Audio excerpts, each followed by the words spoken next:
Dr. Seuss has enchanted generations with his delightful books and their imaginative illustrations and clever rhyming. They have become so ingrained in popular culture that they've even been adapted into animated shorts and specials, big-budget movies, a Broadway musical, and even an area at the Universal Studios theme parks. Unsurprisingly, there have been quite a few attempts to make television shows based on his books and characters, and those are what I'm going to talk about today. Technically, the first television series based on a Seuss property was The Gerald McBoing Show, which aired on CBS in 1956. However, that was mostly just a compilation of UPA cartoons, with Gerald McBoing playing only a minor role. The first show to take direct inspiration from his stories was The Wubbulous World of Dr. Seuss, which premiered in 1996 and ran for 2 seasons. Seuss's estate briefly licensed the character rights to the Jim Henson Company, who proceeded to create a series in their traditional puppet style. The production team did an impressive job of adapting familiar creations like The Cat in the Hat, Horton the Elephant, The Grinch, Yertle the Turtle, Sam I Am, and others into Muppets, while retaining that signature Seuss appearance. The first season incorporated the characters into stories created specifically for the show. The second season then switched things up by focusing on shorter segments introduced by the Cat in the Hat. Despite their different approaches and even different voice actors for the cat, both seasons had plenty of charm and lessons that were not too far removed from the sort Seuss taught in his books. Wubbulous World lasted only a short 40-episode run on Nickelodeon, but it's yet another example of the craft and imagination the Henson people put into all of their projects. They clearly also had a lot of respect for Dr. Seuss and his creations.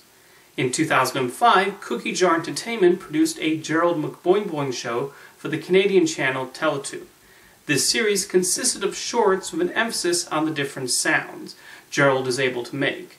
A few shorts would focus on Gerald hanging out with his 2 friends, while others would center on his relationship with his parents and dog. There were also longer segments that adapted classic stories, but changing the theme to suit Gerald's abilities. The show was amusing, although definitely aimed at a younger audience. The animation and art style does have an appealing quality to it, and the show as a whole makes for harmless enough entertainment for those in the 4 to 7 age range. Aiming even younger than Gerald McBoing is The Cat in the Hat Knows a Lot About That. Created for the Canadian preschool channel Treehouse Television, this was an educational show with emphasis on science and mostly animal-related topics. Each episode has the Cat in the Hat take Sally and her friend Nick on adventures as they attempt to solve a problem and learn a thing or two along the way. They're also accompanied by the fish and Thing 1 and Thing 2. The series very faithfully replicated the illustrations from the book with no changes at all to the character designs. The backgrounds and objects also retain that trademark Seuss look. Martin Short provided the voice for the Cat in the Hat and gave him the needed enthusiasm. As I said, the series is made for the youngest of attentive audiences, so I'm as far away from the target demographic as you can get, and did not find too much entertainment value in the episodes I watched.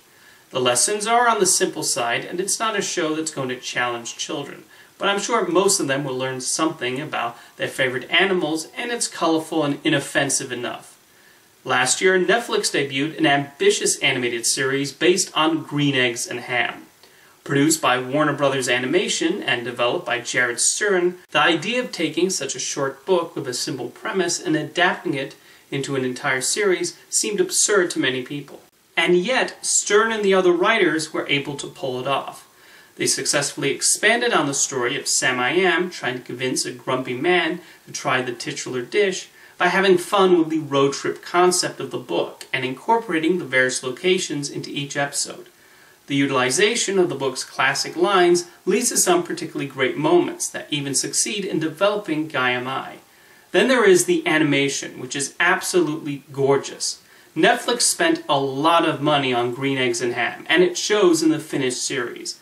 The hand-drawn animation has a very classical feel to it, and also does a lovely job of utilizing the Seuss designs.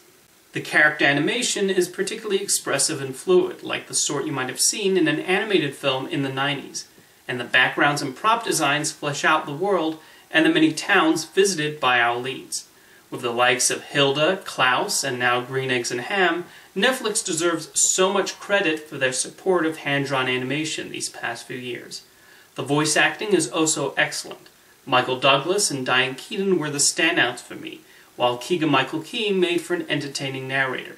Even Adam Devine, who I confess has not done much for me in the past, really impressed me with his vocal performance as Sam I Am.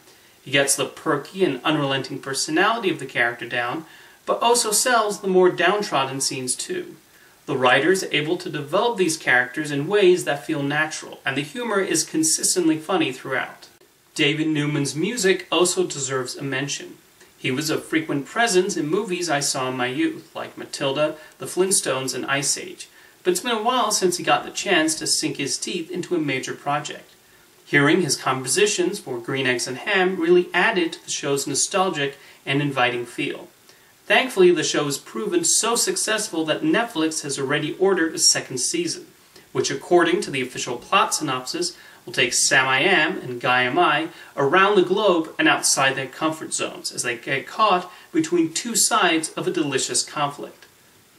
I wonder if that has anything to do with a certain butter battle Dr. Seuss wrote about once. While the other Dr. Seuss shows definitely show a decent amount of creativity, Green Eggs and Ham resonates with me the most. It's a series you can watch in a house, you can watch it with a mouse, you can watch it here or there, you can watch it anywhere. See you next time.